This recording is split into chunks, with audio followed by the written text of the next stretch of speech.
Today we're going to take a look at the natal chart of possible president-elect and ex-president Donald J. Trump. Now, Trump has a very interesting chart because it starts out with Sun in Gemini. And the minute that I saw it, I understood exactly why Trump is so verbal and also why Trump lies so much, because Gemini, while being good at communication, also has that two-faced aspect, also can be a liar. Gemini is very much intellectual. They are very much thinkers, but also it can be shallow thought. It can be, thought that is not so deep. And also Gemini can be quick to tell a lie. A Gemini also, it's almost like they have multiple personalities. 1 minute they're saying one thing and 25 minutes later they are on a complete different thing, acting like a complete different person. So Gemini often has two sides.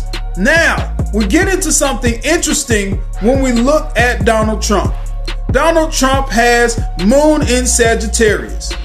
And what's interesting about Moon in Sagittarius is that when you connect it to his Lilith, to his dark side, Moon in Sagittarius loves to party through and through. Moon in Sagittarius is looking for pleasure. They're pleasure seekers. They want to go out and do what's good. They want to go on vacation. When you deal with Sagittarius, you deal with the philosopher, but you also deal with someone who wants to be out on vacation. They want to go see the world. They want to explore. They want to see what's out here in different places. And when you look at that Lilith, I'm going to keep on talking about this Lilith in Sagittarius that Trump has. When you look at Lilith in Sagittarius, his dark side is that he's a pleasure seeker. His dark side is that he wants to do what feels good. His dark side means that's why he got caught up with Stormy Daniels, why he got caught up with a star. But when you look at that, it also explains why he has the least amount of working days in the White House of any president ever, because he's always on vacation. Sagittarius wants to explore, right? Sagittarius wants to go out and do what feels good, right? Trump was always at Mar-a-Lago. He was there so much, he said it's the winter White House. And it's because he always wants to be on vacation. He always wants to be doing what feels good. So this is a vacation president.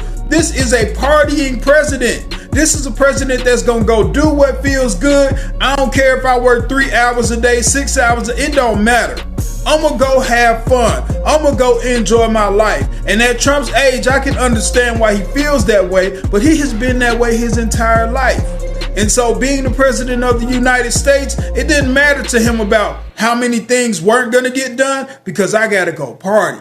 I got to go enjoy myself. That's the flip side. That's the dark side. Sagittarius is hell-bent on going to the party. Sagittarius is hell-bent on doing what feels good, not necessarily doing what feels good for others. Now, we do have a bit of redemption when it comes to Trump having Mars in Leo. Because Mars in Leo, while egotistical, because we know that Trump is egotistical, Mars in Leo insists on being the leader. Mars in Leo says, I am the straw that stirs the drink.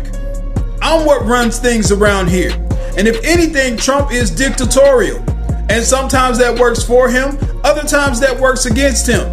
But for the most part, Mars in Leo is going to be a leader. Mars in Leo says, I'm going to be out front and I'm going to be doing what it takes in order to get things done.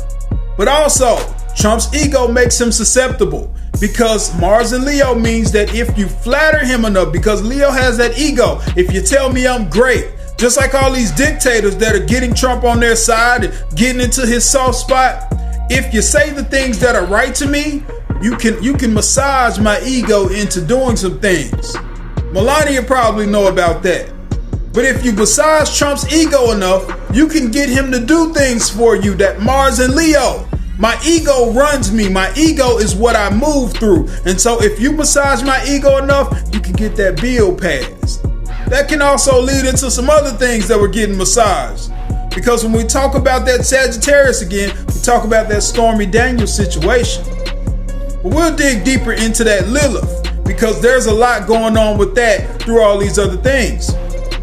But also we got this Venus and we got this Mercury in Cancer. And what does that mean? It means that Trump responds with emotion. If you ever look at him, if you say something, if you prick him, he's sensitive. You say something to Trump, hey, I didn't like that bill you paid, I didn't like what you did. He's real sensitive.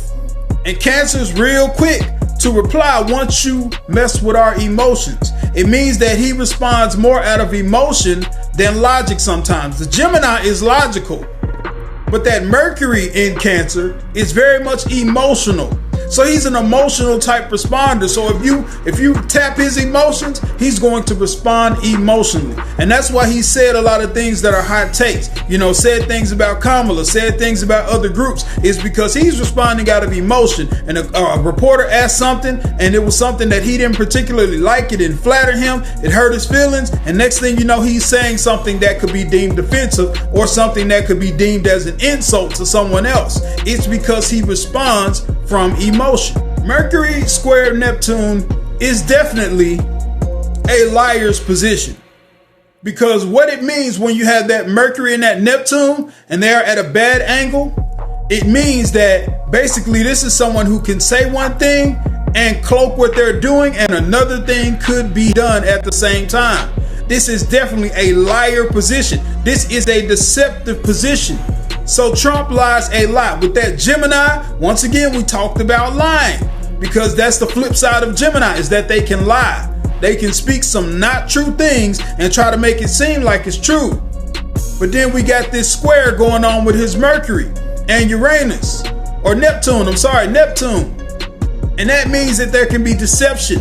That means that there can be false words. That means that they can be half-truths. So he has the ability to lie. Twice in his chart, we see that there is a very strong ability to lie. But who is Trump lying to? Well, you got to look at his job, what he does. And Trump has Aquarius in the 6th house. And with Aquarius in the 6th house, what does that mean? Aquarius, while they can be emotional about things, they will never show their true emotions. Also, Aquarius, it's funny that they call it the water bearer, because Aquarius, while dealing with emotion, doesn't necessarily always connect to people. Sometimes they feel disconnected from people. And that's kind of how Trump comes across.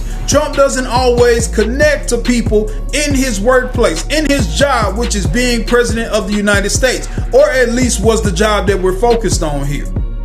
Trump didn't always connect to other groups. He didn't do well with black people. He didn't do well with any other group, honestly, outside of white people.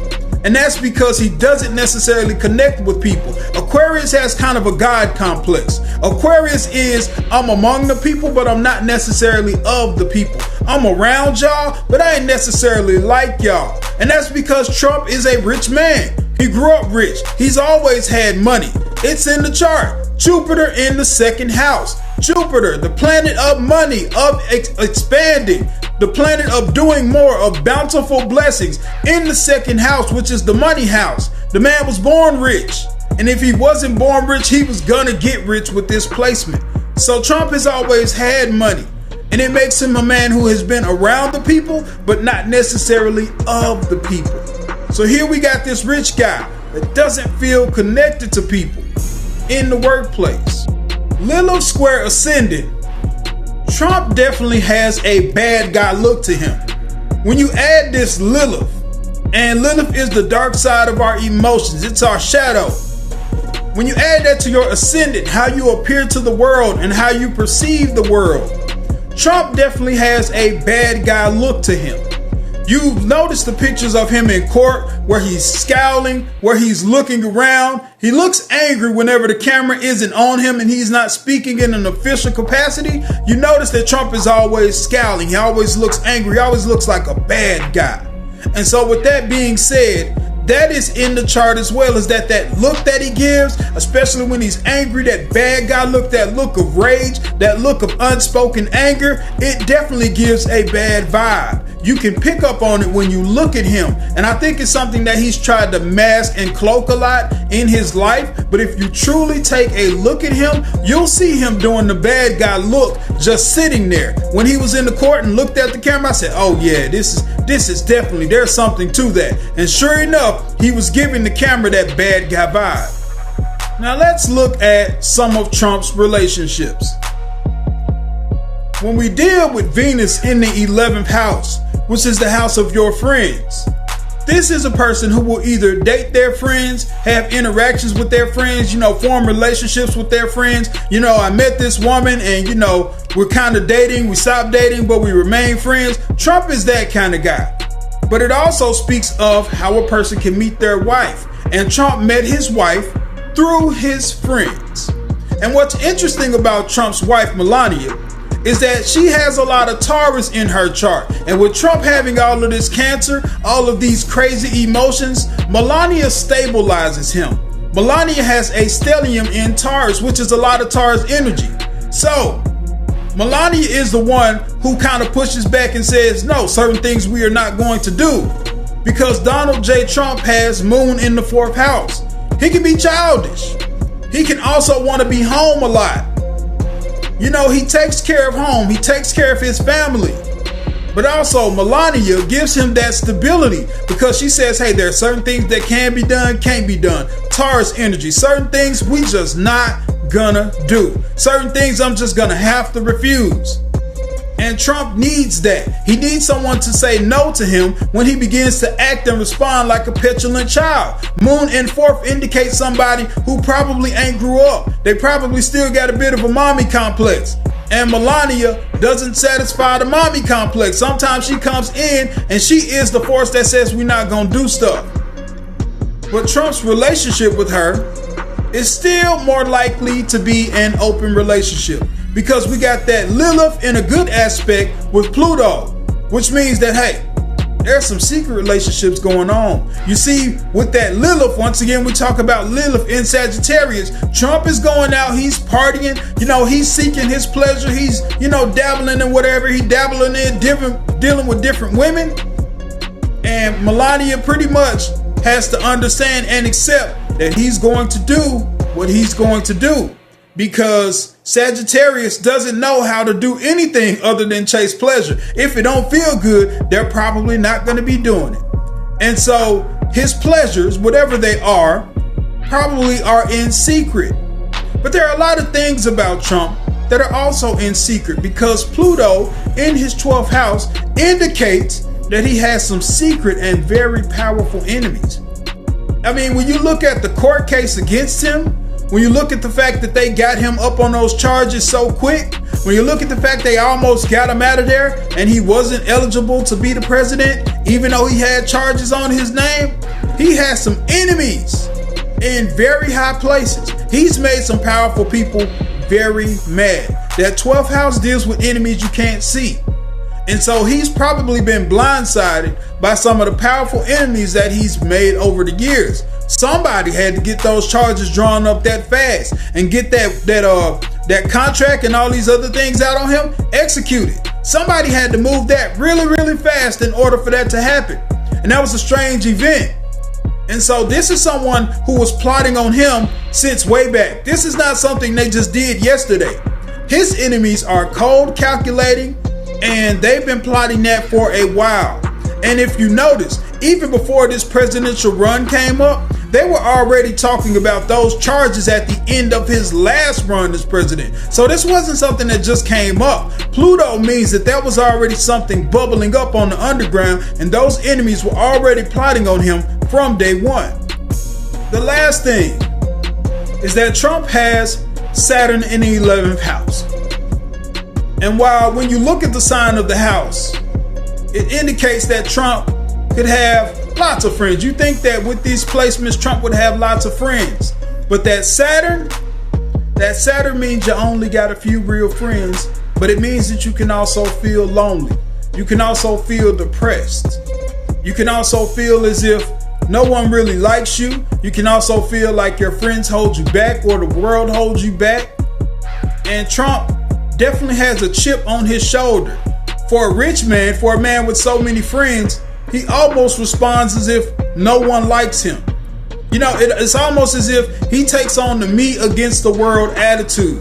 And you see that a lot in how he speaks to people. You see that in how he approaches a lot of things. Trump doesn't have a lot of real friends. He has maybe only 2 or 3 real friends. That Saturn, it restricts your circle and who likes you. So Trump only has a few real friends. But with that moon in the 4th house, that means he takes care of home. But let's tackle something that was fun and interesting that a lot of astrologers have not understood when it comes to looking at Trump, and a lot of people don't understand. You see, Cancer is most likely to be deemed what most people would consider a racist. And why is that? It's because Cancer not only remembers the past, but Cancer remembers the family. And sometimes that family looks like a certain group. So Trump considers those good people, those white supremacists that he called good people, like family. Because he considers his race like family. And that's why he looks out for his race. So you got these placements. You got this Mercury in Cancer. So his logic for the family, what he says, why he comes across like a white supremacist, because he's thinking about them being family, all of us. This is my group. That's why he sounds like a racist. That's why when he talks, his relationships, Venus in Cancer, I do things for my relationship, for my family. Cancer is the caretaker position. And sometimes that caretaking turns into racism because that's what you've been taught. You've been taught. Trump was born in 1946. What do you think a man in 1946 was taught about black people? What do you think a man born in 1946 was taught about Mexicans? Do you know all of the horrible things that were said and done to those people in the first 20, 30 years of Donald Trump's life? You got to think about that. 1946, 20 years later, we are still in the 60s. We are in the civil rights. So Donald Trump comes from an era where the secret teachings or the teachings were, you do this for the family. You look out for other good white people, boy. And if you don't look out for other good white people, you mean nothing to us. He is racist. He is a supremacist because his outlook in the world and the time that he came up in, he was taught to look at only other whites as his family. Yeah, I can work with black people, but I ain't with them like that. Aquarius energy. That's where the racism comes from. Yeah, I'm around y'all, but I ain't like y'all. Yeah, I know Mike Tyson. Yeah, I know Michael Jackson, but I ain't with all that because I'm not y'all. I was born a white man. That racism was taught, and that's what he does. That's what he moves with. That's why it happens. Cancer is the caretaker position, but if you invert that, you get that racism. You get that looking out for his family. And his family, the people who he looks at as being with him, are white people. And so Donald Trump, that's why he is what he is. He comes from a time where that racism was taught to him and inborn. But at the same time, because of him having that Cancer and looking after the family, he sees other white people as his family. So he looks out for white people. I can be around y'all, Aquarius, but I'm not y'all. All of that is how you get Donald J. Trump, and you get that explained through the natal chart. Peace.